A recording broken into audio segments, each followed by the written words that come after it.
সালাম আলাইকুম, সবাইকে স্বাগত জানাচ্ছি। কানাডাতে ৩টি প্রোগ্রাম ভেঙে একটি নতুন প্রোগ্রাম, একটি হাইব্রিড প্রোগ্রাম চালুর প্ল্যান চলতেছে। এই সংক্রান্ত আলোচনা আমরা এক সপ্তাহ আগে আপনাদের সামনে তুলে ধরেছিলাম। তো এটা নিয়ে আরও কিছু আনুষঙ্গিক তথ্য শেয়ার করব। বিশেষ করে কানাডা গভর্নমেন্ট পাবলিক কনসালটেশনের একটা আয়োজন করেছে এই প্রোগ্রামের পরিবর্তন নিয়ে। 23 এপ্রিল থেকে 24 মে পর্যন্ত স্টেক হোল্ডাররা, ইভেন সাধারণ পাবলিকরা এখানে পরামর্শ দিতে পারবেন। তো কানাডা গভর্নমেন্ট যে পরিবর্তনটা করতে যাচ্ছে, এটা নিয়ে পাবলিক অপিনিয়ন কি, সেটা তারা বিবেচনায় নিবে, পরামর্শ আকারে যতটুকু নেওয়ার নিবে, নিয়ে তারা ফাইনালি একটা ডিক্লারেশনে আসবে। বিশেষ করে এক্সপ্রেস এন্ট্রি যে 3টা program, Canadian experience class, federal skill worker program, federal skill trade program, এই 3টি ক্যাটাগরি আর আলাদা আলাদাভাবে কানাডা গভর্নমেন্ট রাখতে চাচ্ছে না। সেখানে 3টিকে ভেঙে একটি সিঙ্গেল প্রোগ্রাম, তারা হাইব্রিড প্রোগ্রাম চালু করতে চাচ্ছে। তো এই প্রোগ্রামের রূপ কীরকম হতে পারে, রূপরেখা, সেটার একটা তথ্য আপনারা জানবেন। সেই সাথে এই তথ্যগুলো থেকে আপনারাও যদি কোনো পরামর্শ দিতে চান, সেটাও নিয়েও আপনাদের পরামর্শ দেওয়ার কনসালটেশনের সুযোগ রয়েছে। কানাডা গভর্নমেন্ট সেটা ইনভাইটেশন করেছেন, আপনারা এটাতে পার্টিসিপেট করতে পারেন। Major new Canada express entry changes you need to know. Immigration, Refugee and Citizenship Canada (IRCC) has launched a public consultation on proposed express entry reforms that could reshape how Canada selects skilled immigrants for permanent residency. The consultation period runs from April 23 to May 24, 2026 and is open to organizations and the general public. তো এখানে বিভিন্ন organisation এবং general পাবলিকরা এই কনসালটেশনে participate করতে পারবেন। ইমেইলের মাধ্যমে বা বিভিন্নভাবে আপনারা এখানে পরামর্শগুলো দিতে পারেন, যাতে করে এই প্রোগ্রামটি নতুন করে ডিক্লেয়ারের পরে আপনারা কোনো অসুবিধার মধ্যে না পড়েন। মাস পিপলের একটা কনসার্ন বা একটা ফ্যাসিলিটিস জায়গা যাতে থাকে। RCC is proposing to replace the 3 existing express entry programs with a single unified pathways, overhaul the comprehensive ranking system scoring model, and introduce a new high-wage occupation factor that would fundamentally change how candidates are ranked. তো এখানে high wedge occupation ফ্যাক্টরটাকে বিশেষ priority দেওয়া হবে, সেটা নিয়ে আমরা আগে বলেছি। This proposed changes represent the most significant structural review of express entry since the system launched in 2015। তো 2015-তে এটি চালু হওয়ার পর থেকে একটা গুরুত্বপূর্ণ স্ট্রাকচারাল পরিবর্তন এখানে আসতে যাচ্ছে এক্সপ্রেস এন্ট্রিতে, যার কারণে এটা খুবই গুরুত্বপূর্ণ। An accompanying online survey asks the public to weigh in on every major element of the proposal, from minimum eligibility requirement to when CRS factors should receive more or fewer points. 3 programs to become one. Under the current system, candidate must qualify for one of 3 separate federal programs to enter the express entry pool.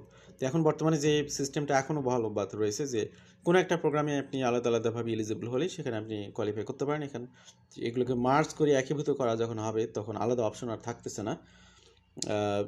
3টা প্রোগ্রামের নাম এখানে দেখতে পাচ্ছেন: federal skill worker programme FSWP, Canadian experience class CEC, এবং হচ্ছে federal skill trade programme FSTP। তো প্রত্যেকটা প্রোগ্রামে নিজস্ব একটা ডিস্টিংশন রয়েছে, এলিজিবিলিটি ক্রাইটেরিয়া রয়েছে, তারপরে সেখানে এডুকেশনের ফ্যাক্টর, ল্যাঙ্গুয়েজ ফ্যাক্টর, ওয়ার্ক এক্সপিরিয়েন্সের ফ্যাক্টরগুলো আলাদা আলাদা।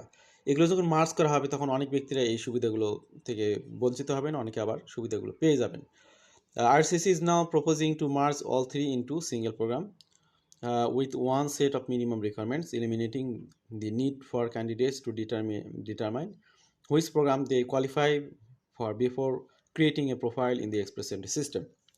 তো আলাদা আলাদা এলিজিবিলিটির যে একটা ঝামেলা, সেটা তারা তুলে দিবে। If implemented, the proposal would be most significant structural change to express entry.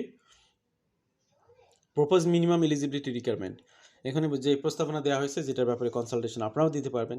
The unified program would set a single base line for entering the express entry pool. RCC has proposed requirement, এখানে এডুকেশনের ক্ষেত্রে তারা বলতেছে Canadian high school diploma or foreign equivalent. তো high school diploma বলতে 12 grade বা intermediate লেভেলের education যদি থাকে, তাহলে এডুকেশনে তারা এলিজিবল হবে। ল্যাঙ্গুয়েজ ফ্যাক্টরে তারা বলতেছে CLB 6, আগে কিন্তু হচ্ছে CLB 7 ছিল ফেডারেল স্কিল ওয়ার্কার প্রোগ্রামের জন্য। এটা হচ্ছে আপনার ফ্রেঞ্চ ল্যাঙ্গুয়েজে অথবা ইংলিশ ল্যাঙ্গুয়েজে CLB 6টাকে তারা এখানে প্রপোজাল আনতেছে। ওয়ার্ক এক্সপিরিয়েন্সের ক্ষেত্রে 1 year of skill work experience tier 0 to 3 in Canada or abroad with the past 3 years. বিগত 3 বছরের মধ্যে আপনার 1 বছরের জব এক্সপিরিয়েন্স থাকতে হবে, যেটা আগে 10 বছরের মধ্যে 1 বছর থাকলে হতো। এই একটা পরিবর্তন আসতেছে। The education threshold would drop significantly compared to the current federal skill worker program, which requires a minimum of 1 year post-secondary credential. The language requirement CLB 6 is lower than the current FSWP minimum CLB 7. তো এগুলো কিন্তু আগের তুলনায় একটু সহজ করা হচ্ছে, আরও বেশি পিপল এখানে প্রোফাইল করতে পারবে। The work experience requirement of 1 year within the past 3 years mirrors the existing CEC standard and is broader than the current FSWP requirement of 1 year within the past 10 years.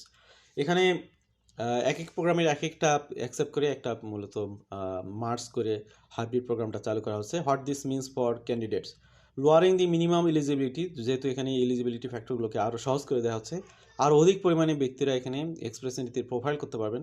Profile করা মানেই আপনি সুযোগ পাবেন তা কিন্তু না, ওভারঅল কম্পিটিশনে যারা এগিয়ে থাকবে, যাদের পয়েন্টস বেশি, তারাই কিন্তু সুযোগগুলো পাবে।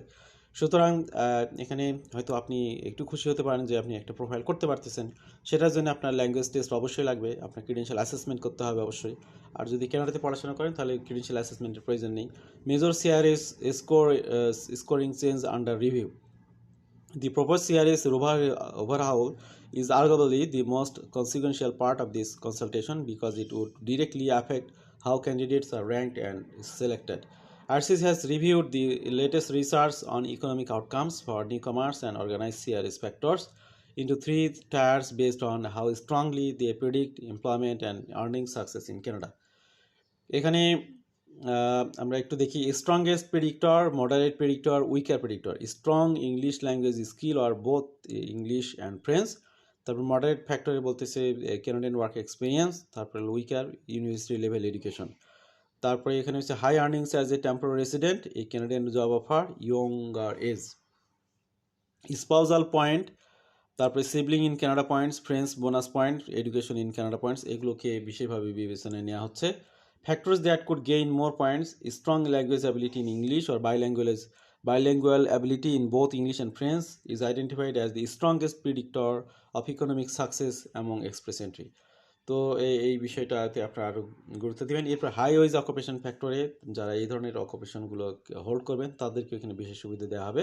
Factors that may lose weight, যে বিষয়গুলো আপনাদের সুযোগগুলোকে আরও মানে ওয়েট লস করবে, সেটা হচ্ছে several CRS factor currently what meaningful points. এখানে আপনারা একটু আগে দেখলেন, সেটা হলো education at the university level while still relevant is ranked below language and earnings as a predictor of success in the Canadian labor market.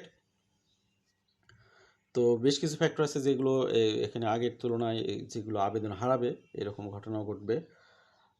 New high wage occupation factor proposed. One of the most notable proposal is the introduction of new CRS points for candidates with a Canadian work experience or a job offer in a high wage occupation. A high wage occupation would be defined as one whether the median wage exceeds the median wage of all Canadian workers. তো এখানে high ওয়েজে যে যারা job holder আছেন বা যারা job offer পাবেন তাদেরকে বিশেষ সুবিধা দেওয়া হবে। This means the threshold would be based on the mid point of the national distribution, not on what any individual candidates earns. Job offer points could return for high wage roles. তো আগে job offer point ছিল, এটা 1 বছর আগে রহিত করা হয়েছে, এটাকে আবার ফেরানো হচ্ছে।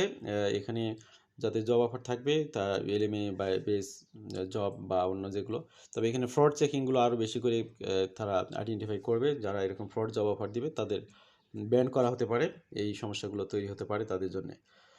What the government is asking the public, the accompany online survey as pointed question that several just seriously RCC is considering these changes. তো এখানে আপনারা যারা কনসালটেশন অংশগ্রহণ করতে চান তারা এখানে এই বিষয়গুলো নিয়ে পরামর্শ দেবেন। সার্ভে টপিক, এখানে প্রোগ্রাম মার্জ নিয়ে আপনারা পরামর্শ দেবেন। এডুকেশন মিনিমাম রিকোয়ারমেন্ট নিয়ে আপনারা পরামর্শ দিতে পারেন। ল্যাঙ্গুয়েজ মিনিমাম নিয়ে, তারপরে হচ্ছে work experience minimum, high wage, CRS points, এগুলো নিয়ে আপনারা এখানে কনসালটেশনে অংশগ্রহণ করতে পারেন। Job offer point, CRS weighting, who could benefit and who could be affected, এটা একটা তথ্য তুলে ধরা হয়েছে, আপনারা চাইলে দেখে নিতে পারেন। তো আলোচনা সংক্ষিপ্ত করার স্বার্থে আমরা আর দীর্ঘায়িত করলাম না। আমাদের আলোচনা যারা শুনলেন সবাইকে ধন্যবাদ জানাচ্ছি। আশা করছি শীঘ্রই একটা পরিবর্তন আপনাদের সামনে চলে আসবে। ভালো থাকবেন সবাই। আল্লাহ হাফেজ। সালাম আলাইকুম।